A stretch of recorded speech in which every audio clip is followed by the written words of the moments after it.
말씀은 출애굽기 16장 1절에서 5절, 13절에서 18절까지 있는 말씀입니다. 함께 봉독하겠습니다.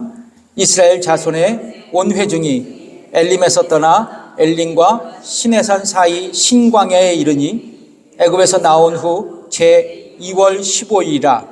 이스라엘 온 회중이 그 광야에서 모세와 아론을 원망하여 그들에게 이르되 우리가 애굽 땅에서 고기 가마 곁에 앉았던 때와 떡을 배불리 먹던 때에 여호와의 손에 죽었다면 좋았을 것을 너희가 이 광야로 우리를 인도하여 내어 이 온 회중으로 줄여 죽게 하는도다.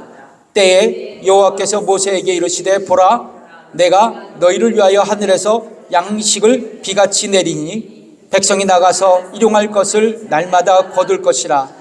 이같이 하여 그들이 나의 율법을 준행하나 아니하나 내가 시험하리라. 제6일에는 그들이 그 거둔 것을 예배할지니 날마다 거둔 것에 갑절이 되리라. 저녁에는 메추라기가 와서 진에 덮이고 아침에는 이슬이 진 사면에 있더니 그 이슬이 마른 후에 광야 지면에 작고 둥글며 서리같이 세미한 것이 있는지라. 이스라엘 자손이 보고 그것이 무엇인지 알지 못하여 서로 이르되 이것이 무엇이냐 하니 모세가 그들에게 이르되 이는 여호와께서 너희에게 주어 먹게 하신 양식이라. 여호와께서 이같이 명하시기를 너희 각 사람의 식량대로 이것을 거둘지니 곧 너희 인수대로 몇 명에 한 오멜씩 취하되 각 사람이 그 장막에 있는 자들을 위하여 취할지니라 하셨느니라. 이스라엘 자손이 그같이 하였더니 그 거둔 것이 많기도 하고 적기도 하나 오멜로 되어 본즉 많이 거둔 자도 남음이 없고 적게 거둔 자도 부족함이 없이 각기 식량대로 거두었더라. 아멘. 감사합니다. 앉으십시오. 오늘 본문의 말씀으로 하나님의 구출계획 9번째입니다. 광야에서의 은혜, 만나라는 제목으로 여러분과 함께 은혜를 나누겠습니다. 미국에요, 심리학자 에브레엄 매슬로우라는 분이 계십니다. 이분이 쓴 책이 있습니다. 매슬로우의 동기 이론이라는 책이 있는데요, 이 책에서 인간이 가지고 있는 욕구를 5단계로 나누어서 설명한 바 있습니다.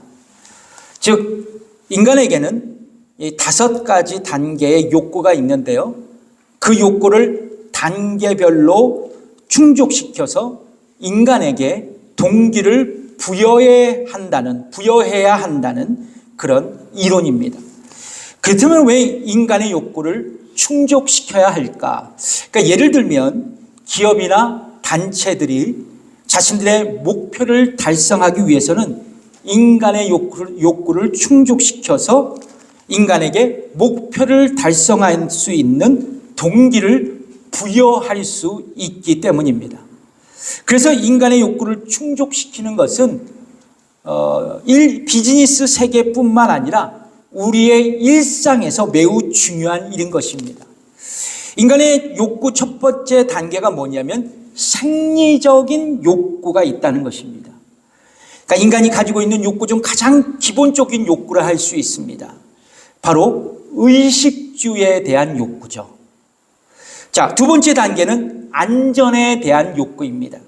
그러니까 일단 생리적 욕구가 충족되면 이어서 인간은 뭐를 바라느냐? 안전에 대한 욕구가 생긴다고 합니다. 세 번째 단계는 소속감에 대한 욕구입니다. 생리적 욕구, 안전에 대한 욕구가 어느 정도 충족되면 인간에게 소속감에 대한 욕구가 나타난다고 합니다. 어디에 소속해야 된다라는 그런 마음이 생긴다 그래요. 네 번째 단계는 존경과 명예에 대한 욕구가 있다고 합니다. 인간이 어느 집단에 이제 소속이 되면 그 집단에서 존경과 명예를 얻으려는 욕구가 생겨난다고 합니다. 마지막 뭐냐면 5번째, 자아 실현의 욕구가 있다 그래요. 일단 자신이 소속한 집단에서 존경의 욕구가 충족되면 뭐가 시작됐냐면 자기 개발을 계속하고 싶다는 자아실현 욕구가 인간에게 생긴다고 합니다. 여러분, 근데 흥미로운 것은 인간에게 있어서 첫 번째 단계가 어떤 욕구였어요? 생리적인 욕구죠. 이 욕구가 첫 단계의 욕구가 충족되지 않으면 그 단계로 넘어갈 수 있을까요? 넘어갈 수 없다라는 거예요. 발전할 수 없다는 거예요. 그리고 인간은 아무런 동기도 부여받지 못한 채 어떤 일도 할 수 없게 된다는 거예요. 그러니까 인간의 기본 욕구가 어떤 게 중요해요? 생리적인 욕구잖아요. 예를 들면 인간은 빵만으로 사는 것은 아니지만 인간이 정말로 굶주리면 다른 욕구도 생겨날 수 없고 어떤 일을 할 수 있는 동기도 부여받지 못한다는 것입니다. 여러분, 우리말 속담에 이런 말이 있잖아요. 이거 많이 써요. 금강산도 식후경이라. 이 말의 의미는 아무리 재미있는 일이라도 배가 부르고 난 뒤에야 흥이 난다는 것을 비유적으로 이르는 말이 아닙니까? 그렇습니다. 근데 배가 배고프면 나는 어떤 일에도 흥미가 없어지고 동기도 부여받을 수 없다는 것입니다. 이런 절망적인 일들이 홍해를 건넌 이스라엘 백성들에게 일어났어요. 자, 출애굽기 15장에 보면 이스라엘 백성들은 홍해를 건너자마자 이제 모세와 그의 누이 미리암과 함께 누구를 찬양합니까? 여호와 하나님을 찬양합니다. 그리고 그들은 3일 길을 걸어서 수르광야의 마라에 도달하게 됐습니다. 그러나 이스라엘 백성들은 그곳에서 마실 물을 찾지 못하고 극심한 목마름에 직면하게 됩니다. 그리고 그들은 며칠 전 하나님을 찬양했지만 이스라엘 백성들은 누구를 원망합니까? 모세를 원망하게 됩니다. 이윽고 하나님은 모세의 부르짖음을 들으시고 그의 기도를 응답하셔서 마실 수 없는 쓴물을 마실 수 있는 단물로 바꾸어 주셨습니다. 이제 출애굽기 16장 오늘 본문에 보면 이스라엘 백성들은 마라에서 떠나 엘림에 도착했고 엘림을 떠나 신광야에 도달하게 됩니다. 애굽을 나온 지 한 달이 지난 시점이었습니다. 몇 달이요? 한 달이에요. 그들은 이곳 신광야에서 목마름이 아닌 또 다른 난관에 봉착하게 됩니다. 그것은 바로 배고픔의 현실이었습니다. 이스라엘 백성은 애굽을 나온 지 한 달이 지나자 준비한 식량이 바닥나게 된 거죠. 그리고 그들은 모세와 아론을 원망하게 됩니다. 그 말씀이 오늘 보면 출애굽기 16장 2절의 말씀입니다. 읽어보겠습니다. 이스라엘 온 회중이 그 광야에서 모세와 아론을 원망하여. 여러분, 이스라엘 백성이 모세와 아론을 원망하는 것은 곧 누구를 원망하는 것입니까? 하나님을 원망하죠. 그 근거 구절이 뭐냐? 여러분, 모세의 증언을 한번 들어보실까요? 출애굽기 16장 8절 하반절의 말씀을 같이 읽어보겠습니다. 시작. 너희의 원망은 우리를 향하여 함이 아니요 여호와를 향하여 함이로다. 그러니까 홍해 앞에서 마라에서 그리고 지금 신광야에서 모세를 원망하는 이스라엘 백성은 실제로 누구를 원망하고 있어요? 하나님을 원망하고 있다는 거예요. 그렇다면 이스라엘 백성들은 어떻게 신광야에서 하나님을 원망하고 있을까요? 출애굽기 16장 3절 한번 읽어볼까요? 시작.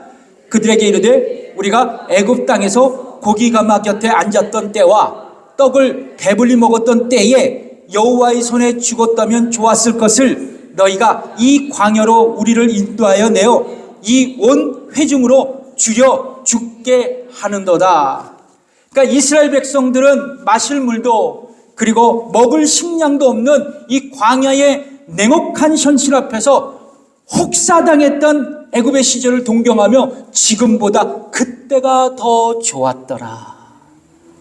구간이 명간이로다. 우리가 잘 쓰는 말이 있잖아요. 그렇게 불평합니다. 그리고 우리 모두가 굶어 죽어가고 있다고 지금 엄살을 피우면서 여호와 하나님을 뭐하고 있어요? 원망하고 있습니다. 그래서 제가 한번 찾아봤어요. 원망이 뭔가?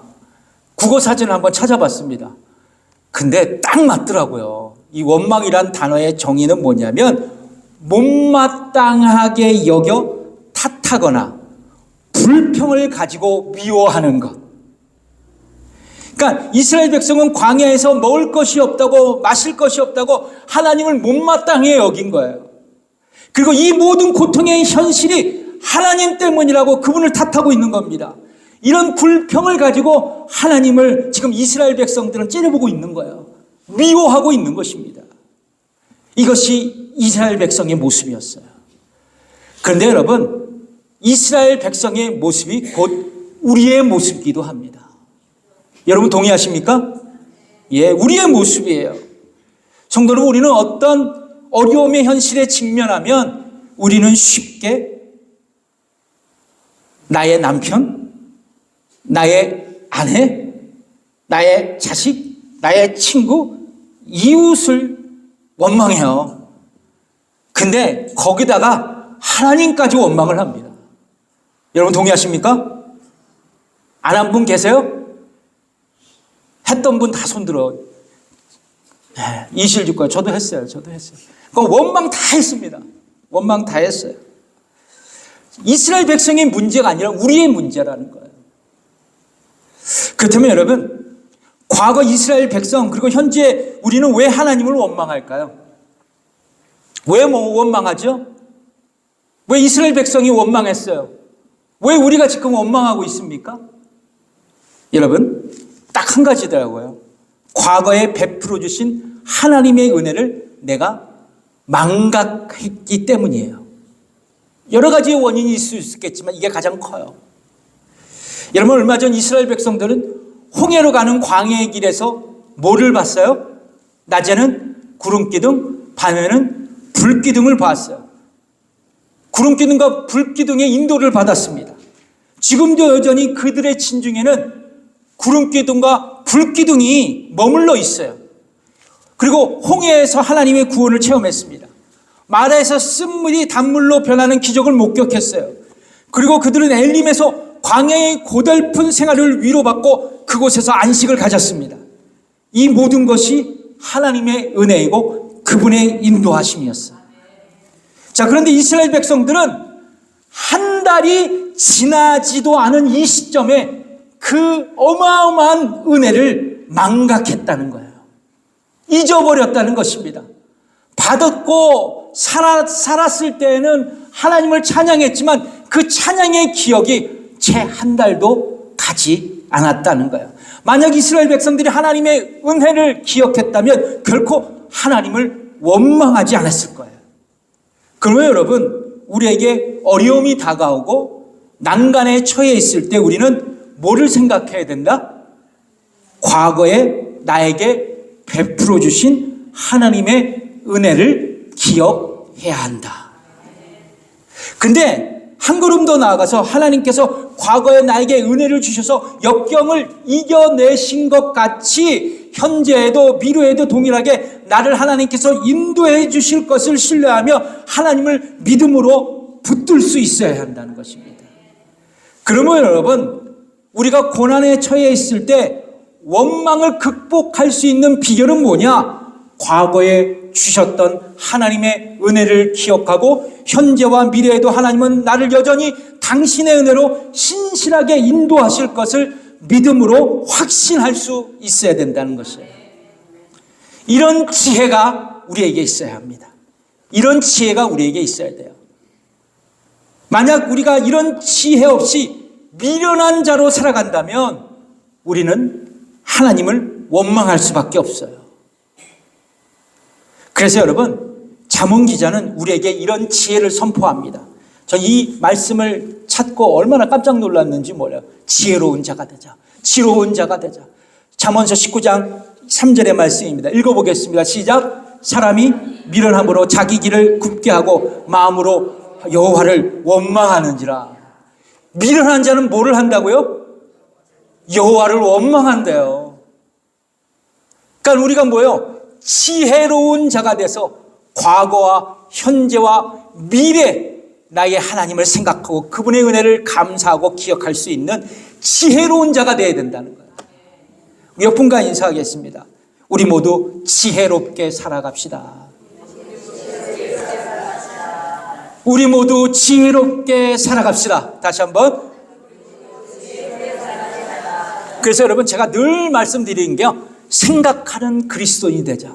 생각하는 그리스도인이 되자. 묵상하는 그리스도인이 되자. 아멘. 뭐를 묵상해요? 세상 일이요? 저 왼수 생각해요? 아니죠. 하나님의 은혜를 생각해. 아멘. 이윽고 여호와 하나님은 이스라엘 백성의 원망을 들으셨습니다. 그러나 하나님은 이스라엘 백성들, 원망하는 이스라엘 백성들을 벌하지 않으셨어요. 오히려 하늘에서 양식을 비같이 내려주시겠다고 결정하십니다. 또한 고기에 굶주린 이스라엘 백성들에게 뭐를 주시겠다고 약속하세요? 메추라기를 주시겠다고 약속합니다. 드디어 저녁이 됐어요. 뭐가 떨어졌습니까? 메추라기가, 만다가 아니에요. 메추라기가 이스라엘 백성의 진에 떨어졌어요. 새벽이 됐습니다. 이슬이 마른 후 신광야의 벌판에 뭔가 깔려 있었어요. 출애굽기 16장 14절의 말씀입니다. 읽어보겠습니다. 그 이슬이 마른 후에 광야 지면에 작고 둥글며 서리같이 세미한 것이 있는지라. 이 광경을 보고 이스라엘 백성의 반응이 굉장히 흥미롭습니다. 한번 읽어볼까요? 16장 15절. 이스라엘 자손이 보고 그것이 무엇인지 알지 못하여 서로 이르되 이것이 무엇이냐 하니 모세가 이르되 그들에게 이르되 이는 여호와께서 너에게 주어 먹게 하신 양식이다. 이스라엘 백성은요, 하늘에서 내려온 이 양식을 먹을 때마다 머리를 극적극적대면서 서로가 그러는 거예요. 이게 뭘까? 이게 뭘까? 이게 뭐지? What is this? 이게 뭐야? 그래서 여러분, 이게 뭘까라는 말에서 유래된 게 만나예요. 이게 뭘까? 만나. 흥미로운 것은 광야 시대 이스라엘 백성을 위해 하늘에서 비같이 내린 만나를 예수님은 요한복음에서 이렇게 제사하셨어요. 자, 요한복음 6장 48절에서 50절에 있는 말씀입니다. 우리 천천히 읽어볼까요? 시작. 내가 곧 생명의 떡이로라. 너희 조상들은 광야에서 만나를 먹었어도 죽었거니와 이는 하늘에서 내려오는 떡이니 사람으로 하여금 먹고 죽지 아니하게 하는 것이니라. 이 말씀이 조금 어렵겠지만 이 말씀이에요. 예수님은 당신 자신이 뭐라고 말씀하십니까? 생명의 떡이라고 말씀하시면서 이스라엘 백성들이 광야에서 먹었던 만나와는 전혀 다른 차원의 만나라고 자기 자신을 선언하시는 것입니다. 그 정도의 생명의 양식이 아니야. 나는 다른 차원의 양식이야. 그리고 생명의 떡, 하늘에서 내려온 만나인 자신을 받아들이면 영원히 살 것이라고 말씀하고 있어요. 이스라엘 백성은 만나를 먹어도 죽었어요. 그러나 예수님을 받아들인, 하나님께서 내려주신 만나인 예수님을 받아들인 자는 영원히 죽지 않고 살겠다고 말씀하는 것입니다. 여러분, 만나는 하나님께서 보내주신 하늘의 양식입니다. 만나가 하나님께로부터 이스라엘 백성에게 주어졌다는 것은 전적으로 하나님의 은혜였다라는 것을 의미하는 거예요. 즉 이스라엘 백성이 노력해서 얻은 것도 아니고 노동해서 취득한 것이 아니라 하나님께서 거저 주신 것이 만나였고, 그래서 만나는 이스라엘 백성들을 향한 하나님의 한량없는 은혜였던 것이에요. 그러므로 은혜가 풍성하신 하나님은 구약 성경에서 이스라엘 백성들을 구원하시기 위해서 광야에서 굶주려 죽게 된 이스라엘 백성들을 구원하시기 위해서 뭐를 내려주셨어요? 하늘에서 만나를 비같이 내려주셨고, 신약 성경에서 하나님은 죄인된 저와 여러분을, 우리를 구원하시기 위해서 예수 그리스도를 이 땅에 보내주신 거예요. 그래서 여러분, 예수 그리스도의 예표가 되는 것이 바로 구약 성경에 나오는, 오늘 본문에 나오는 만나였던 거예요. 여러분, 오늘 우리가 먹고 사는 것 모두가 하나님의 은혜라고 믿고 계십니까? 다 내가 한 것 같죠? 그렇게 생각이 드세요? 그렇게 생각하지만 진짜 생각하면 하나님께서 다 주셨어요. 하나님께서 나에게 건강도 주셨죠? 내가 마실 수 있는 공기도 허락하셨죠? 하나님께서 허락하신 삶의 조건을 통해서 우리 모두가 지금 생존하고 있습니다. 궁극적으로 우리는 모든 것을 다 하나님께로 거저받았어요. 자, 여러분, 그래서 성경은 우리가 받은 구원마저도 하나님의 놀라운 선물이요 은혜라는 것을 말씀하고 있습니다.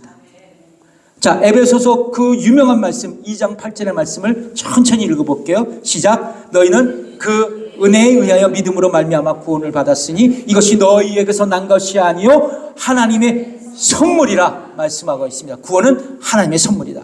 그렇습니다. 성경은 우리가 받은 구원을 하나님의 선물이라고 말씀합니다. 그래서 구원은 값없이 대가 없이 우리에게 주시는 하나님의 은혜예요. 은혜입니다. 특별히 여러분, 우리는 무엇인가를 구입하기 위해서 뭐를 지출해야 돼요? 돈을 지출해야 되잖아요. 여러분, 그래서인지 모르지만 우리는 값없이 주어진다는 것, 공짜에 대해서 익숙하지가 않아요. 맞습니까? 미국은 페이해야 받을 수 있잖아요. 자, 그런데 한번 생각해 보세요. 우리가 인생을 살아가면서 진짜 중요한 것들은 공짜로 받은 거예요. 다 공짜예요. 여러분, 꼭 필요한 것 중 없어서는 안 되는 것들, 가장 중요한 것들은 다 공짜로 받고 다 거저받았어요. 예를 들어볼까요? 지금 우리가 숨 쉬고 있는데 우리가 들어 마시는 공기도 공짜로 받습니다. 우리가 돈을 내나요? 페이를 해요? 우리가 마시는 물도 그래요. 그리고 맑은 하늘에 햇빛을 받는 것도, 더울 때 시원하게 부는 바람도, 이런 것들은 우리가 페이하지 않아도 공짜로 다 받는 거예요. 우리 모두가 다 거저받고 있다는 것입니다. 이게 하나님의 은혜가 아닐까요? 자, 그런데 여러분, 더 큰 것은 우리가 받은 구원도 값없이 주시는 하나님의 선물이라는 거예요. 그분의 은혜라는 것입니다. 여러분, 이 놀라운 축복이 아닐까요? 여러분, 하나님의 놀라운 선물을 여러분 받으셨습니까? 하늘의 양식인 만나를 여러분 영적으로 받으셨어요? 예수님을 인격적으로 만나셨습니까? 그렇다면 저와 여러분은 하나님의 한량없는 은혜를 입은 자들입니다. 하나님께 구원의 선물을 받은 사람이에요. 그렇다면 여러분, 이것을 생각해야 돼요. 왜 하나님은 우리에게 값없이 구원의 선물을 주셨을까요? 주께서 우리에게 거저 주신 구원의 목적은 무엇일까? 여러 가지가 있지만 제가 선택한 것은 에베소서 1장 6절의 말씀입니다. 어떤 말씀일까? 읽어보겠습니다. 시작. 이는 그의 사랑하시는 자 안에서 우리에게 거저 주시는 바 그의 은혜의 영광을 찬미하게 하려는 것입니다. 그러니까 우리를 구원하신 목적은 하나님의 영광을 찬미하게 하시려고 우리에게 구원의 은혜를 주셨다고 성경은 말씀합니다. 즉 하나님은 찬양받기 위해서 우리를 구원하셨다는 거예요. 그래서 여러분, 구원받은 다음 우리는 어떻게 살아가야 할까? 답이 나왔잖아요. 어떤 거요? 하나님을 찬양하고 하나님을 예배하며 예수님을 찬양해요. 예수님 찬양, 예수님 같이 할까요? 예수님 찬양합시다. 예수님 찬양, 예수님 찬양, 예수님 찬양, 예수님 찬양합시다. 할렐루야, 할렐루야, 할렐루야. 예수님 찬양합시다. 할렐루야, 할렐루야,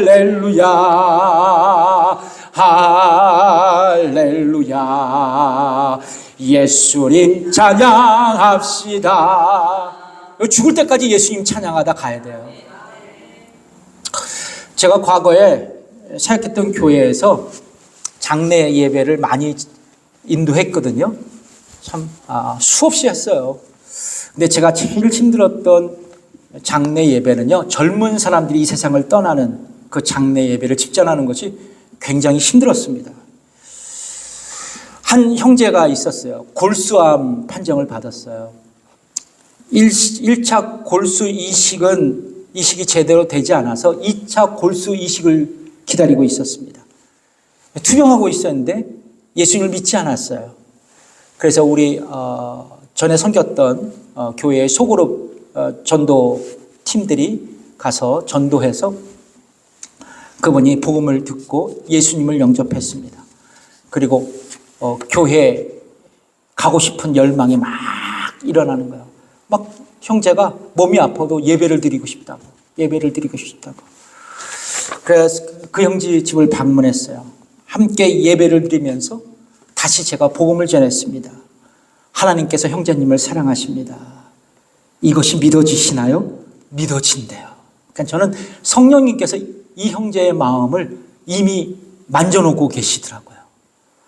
그리고 이렇게 질문했어요. 예수님이 나의 죄를 용서하시기 위해서 십자가에 죽으신 것을 믿으십니까? 그리고 구원자이신 예수님께서 3일 만에 부활해서 지금도 여전히 나와 함께 하시며 나의 인생의 주님으로서 나를 인도하신다는 것을 믿고 계십니까? 그랬더니 이 질문 앞에 예라고 대답하더라고요.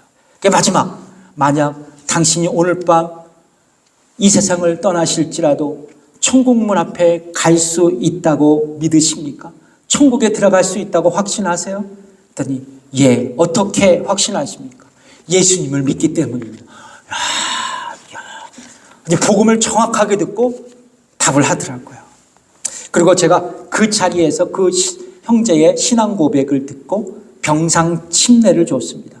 병상 세례를 줬어요. 침례니까 침례로 얘기하는데요. 병상 침례를 줬어요. 얼마나 침례를 받고 기뻐했는지 몰라요. 며칠이 지났습니다. 전화가 왔어요. 병원인데 골수 이식에 문제가 생겨서 폐결핵과 폐혈증이 막 겹쳐서 오늘 밤을 못 넘긴다는 거예요. 제가 달려갔습니다. 어렵게 면회가 성립됐어요. 왜냐하면 이게 바이러스 때문에 잘 안 되거든요. 병원 이런 중환자실에. 근데 가서 이제 그 형제를 만났는데 의식이 왔다 갔다 해요. 숨도 쉬기가 어려웠습니다. 근데 그 형제 옆에서 같이 예배를 드렸어요. 찬양을 했습니다. 그리고 그 형제와 오랜 시간 동안 함께하면서 예배를 드리면서 기도하면서 이제 그 형제를 만나고 집으로 돌아왔어요. 참 무거운 발걸음이었습니다. 근데 며칠 후 전화가 왔어요. 어떤 전화가 왔냐면 상태가 갑자기 악화돼서 불과 몇 시간 후면 세상을 떠날 것 같다는 전갈이었습니다. 그냥 막 달려갔어요. 중환자실에 들어갔습니다. 그러니까 혈액에 트러블이 생겨서 얼굴과 손이 이제 이미 검게 다 변했고요.